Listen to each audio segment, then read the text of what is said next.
Вештачката интелигенција веќе е секојдневие на многумина од нас, без воопшто да сме свесни за тоа.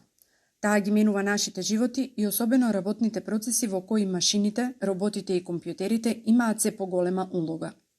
Вештачката интелигенција, во чија позадина стојат компјутери полни со податоци и информации, влијаат врз тоа како патуваме, кои содржини ги пребаруваме, како носиме важни одлуки.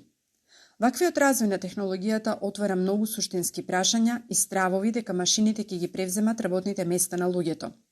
Последната вест дека градоначалникот на Австралија го тужи чет-ботот ChatGPT отвара многу дилеми и прашања, но да започнеме со тоа што всушност е вештачката интелигенција. Вештачката интелигенција има повеќе дефиниции, но можеби најчесто употребуваната или онаа која најдобро го објаснува поимот е дефиницијата во која машините учат да ја манифестираат човечката интелигенција. Значи, ние луѓето ги тренираме машините со помош на податоци и алгоритми или модели како треба да реагираат во дадена ситуација да решат одреден проблем. Или, подобро објаснато, вештачката интелигенција е научна дисциплина, дел од компјутерската наука, каде се покрива делот на истражување, креација и оперативни активности на машинската интелигенција. За да можам да го доближам ова со пример, веројатно е најинтересен во моментов ChatGPT и тоа како истиот функционира. Па во суштината, во движечката сила на ChatGPT е огромната количина на податоци или големиот модел на податоци, базата на податоци, која човекот се разбира од разни извори ја наполни и потоа сите ние како корисници го дополнуваме со податоци и секој наш инпут или барање до ChatGPT, идејата е да се пребара нашето барање во таа база на податоци и потоа во форма на текстуален облик со помош на алгоритмите да се одговори на нашето барање. Уште во 50-тите години започнуваат почетоците на вештачката интелигенција, меѓутоа во последно време ние сме светоци на рапиден раст на вештачката интелигенција или на тоа како машините ја манифестираат човечката интелигенција и ни помагаат во човечкото живење, па така гледаме примена во светски рамки насекаде околу нас. Најчесто тоа можеме да го видиме во бизнисите, во индустријата, во медицината и така натаму, па како примери со податоци можам да ги наведам на големите компании примерите од типот на тоа дека Google со помош на предиктивни модели или модели што го предпоставуваат резултатот, успева да ги намали за 40% трошоците за енергија во разладување на нивните центри за податоци. Како? Така што користи предиктивни модели, каде е потребно на вистина да се употреби разладувањето, а каде не е. Едноставно. Понатаму Амазон дури 20% од оперативните трошоци ги намалува користејќи вештачката интелигенција при роботиката во пакувањето. Или замислете до 2035 предпоставките се дека вештачката интелигенција ќе ја зголеми просечната профитабилност за дури 38%.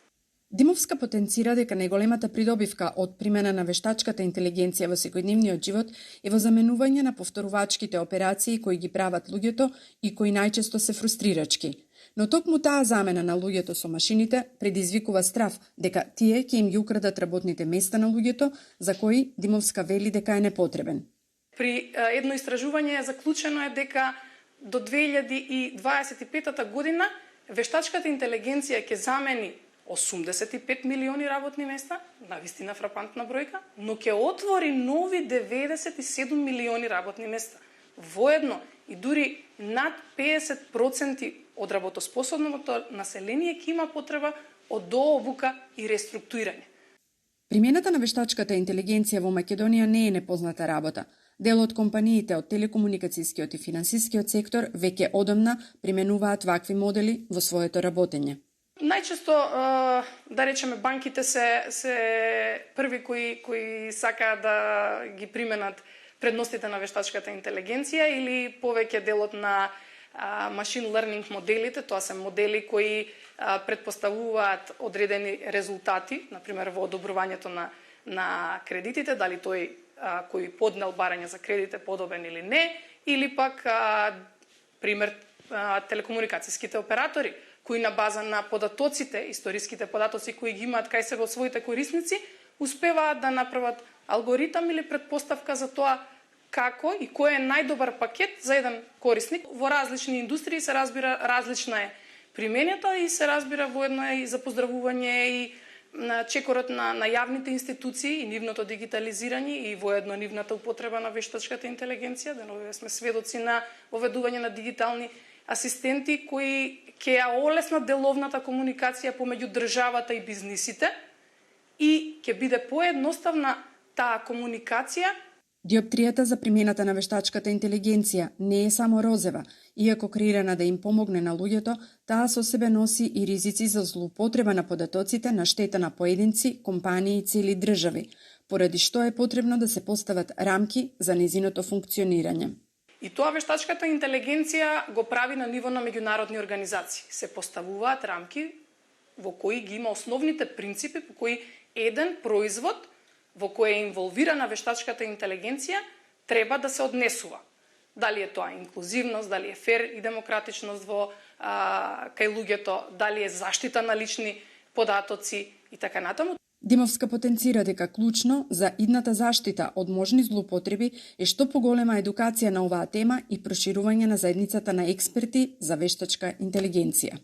Таргет група на Академијата за вештачка интелигенција на СМОС едукација се и млади луѓе, но и професионалци кои сакаат да ги унапредат своите знаења. Воедно, освен овој производ, СМОС едукација има и производи кои ја демократизираат вештачката интелигенција или ја зголемуваат ширината на примената на вештачката интелигенција. Како? Со помош на тренинзи за low-code или no-code решенија за развивање на определени апликации и тоа значи дека можеме денеска да развиеме определена апликација или некој дигитален асистент или пак да автоматизираме одреден процес во часови, во минути дури, во денови се разбира, без користење на програмски јазик.